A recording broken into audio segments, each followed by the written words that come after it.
Shalom, salam sejahtera untuk kita semua. Kembali lagi dengan saya, Pavel 88 Channel.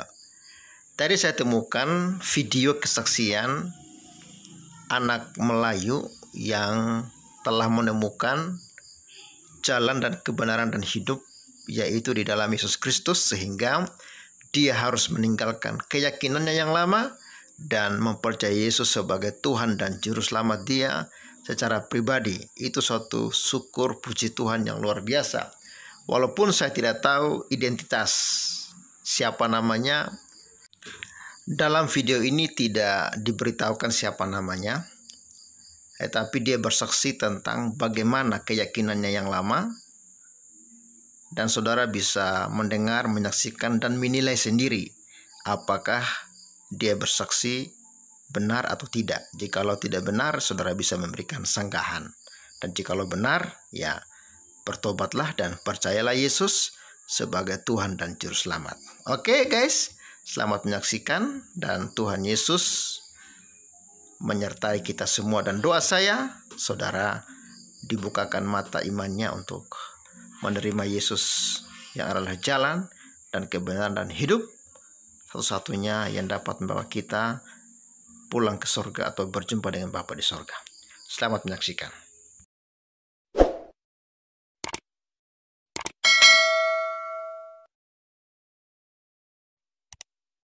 Jadi apabila dulu saya mula belajar dan saya mula memahami sedikit-sedikit dalam Al-Quran itu, ya, mula terbuka suatu pikiran, ya, mula mendapat suatu pikiran daripada Tuhan. Saya percaya itu datang dari Tuhan, ya, karena kami orang Melayu ada 5 kali sembahyang dari pagi sampai malam, subuh, zuhur, asar, maghrib, isya.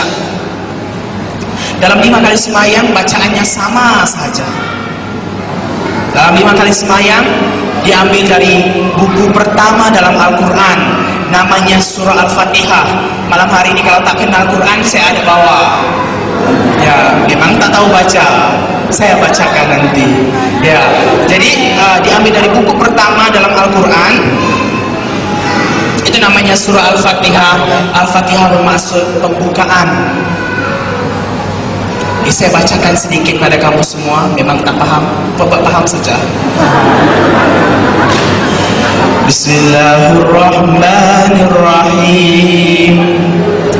Alhamdulillahi Rabbil Alamin, Ar-Rahmanir-Rahim, Maliki Yaumiddin, Iyyaka na'budu wa iyyaka nasta'in, Ihdinas siratal mustaqim. Saya berhenti dulu pada ihdinas siratal mustaqim, sambungnya nanti sampai amin. Ada lagi, tapi berhenti dulu pada ihdinas siratal mustaqim. Maksudnya, tunjukkan kami jalan yang lurus. Tunjukkan kami jalan yang lurus. Jadi terbuka di pikiran saya itu waktu membaca ihdinas siratal mustaqim. Ya, kalau Nabi Muhammad 1400 tahun yang lalu membacakan ayat yang sama, samalah keadaannya macam saya sekarang. Saya base saya di Pontianak, saya seorang missionary, di base saya di Pontianak. Saya mau datang ke Pasar Kucing. Waktu saya mau datang ke pasar, saya tak tahu jalannya. Jadi saya bertemu dengan satu orang. Saya katakan, Pak Cik, bolehkah tunjukkan saya jalan ke Pasar Kucing? Berarti saya belum tahu jalan ke Kucing. Amin. Jadi terbuka di pikiran saya apa? Kalau Nabi Muhammad 1400 tahun yang lalu membacakan tunjukkan kami jalan yang lurus, berarti dia belum tahu jalan yang lurusnya. Belum ada suatu kepastian keselamatan dalam hidupnya. Jadi kalau nabinya tak tahu jalan yang lurus, gawat kita. Begini kita, ya kan, ibarat naik bilon, naik pesawat, pilot tak tahu turun dekat mana, pesawatnya tak tahu nak landing dekat mana. Boleh jatuh dalam laut, boleh masuk dalam gunung, boleh langgar sana langgar sini, karena pilotnya tak tahu. Jadi kalau Muhammad itu macam pilot lah orang Islam itu, ya kan? Dia sendiri tak tahu jalan lurusnya. Saya apatah lagi bertambah gawat, ya kan? Bertambah susah saya. Oh, jadi saya kata, gimana ini? Muhammad aja tak tahu jalannya, ya kan? Dia aja macam orang buta, habislah yang lain lebih buta. Nah, kemudian tengok lagi dalam sejarah Islam. Dikatakan dalam Al-Quran, jangan kamu hampiri zina. Bila dia kata jangan hampiri zina, tahu-tahu istrinya sampai 23 orang. Kata jangan berzina, tapi kawin sampai 23 orang. Paling tua umur 40 tahun, paling muda umur 6 tahun. Kalau saya belajar psikologi, di dalam psikologi ada suatu penyakit disebut ketidakseimbangan mental. Di dalam ketidakseimbangan mental itu ada suatu bab disebut pedofilia. Berarti orang tua, orang dewasa yang bernafsu kepada budak-budak. Jadi bila tengok kriterianya itu, Muhammad itu pas, cun, ngam dia dengan istilah itu. Wah, saya kata gawat kalau nabinya saja tidak seimbang mentalnya, ya kan? Kawin sampai 23. Jadi bila yang begitu, kemudian ada lagi dia kata dalam Al-Quran, jangan membunuh, ya. Tetapi 1/4 semenanjung tanah Arab sejarah Islam buktikan bahwa semuanya dibunuh Muhammad. Diletakkan pedang di sini waktu perluasannya jihad Islam, katanya fasling taslam, kamu jadi Islam, kamu selamat katanya. Kalau tak selamat, kalau kata tidak, potong, KO terus, habis. Sejarah membuktikan nabinya saja membunuh orang. Kata jangan membunuh. Ada pula dalam Al-Quran bunuh suci, jihad. Bunuh satu orang Kristen dapat 7 perempuan di surga. Inilah mereka punya ajaran. Kemudian kami percaya lagi dalam malaikat, angel, percaya. Tetapi malaikat dalam Islam itu takut anjing. Sebab itu orang Melayu tak boleh beranjing. Nanti kalau malaikatnya bawa berkat terbang turun dari surga, mau masuk ke pintu rumah, tiba-tiba anjingnya tercici berkatnya, lari malaikatnya. Jadi tak boleh beranjing.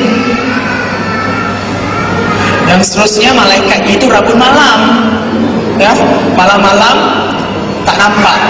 Jadi 7 hari sebelum hari raya semua orang Islam, orang Melayu pasang pelita, ya, malam 7 liko. Karena dia kata malam itu adalah malam turun berkat. Di semua pasang pelita. Kalau tidak, tak ada lampu itu, malaikat salah mendarat nanti. Di berkat tak sampai, malaikatnya terlanggar tiang elektrik lah, konon-kononnya. Dia tak sampai berkatnya. Jadi banyak sangat yang pelik-pelik, yang aneh-aneh, ya, yang bodoh-bodoh, ya, yang diajar oleh orang-orang itu. Jadi bagaimana? Kemudian ada lagi dalam Islam lahir kembali, lahir baru. Ya, dalam Kristen ada reborn. Apabila kita percaya kepada Yesus, maka hidup kita dijadikan ciptaan yang baru, lahir kembali kita. Tetapi dalam Islam tidak ada reborn, tidak ada istilah lahir kembali itu. Jadi Muhammad melihat orang dah berdosa sampai 60 tahun, 50 tahun, 40 tahun jadi Islam, bagaimana nak ampun dosa balik?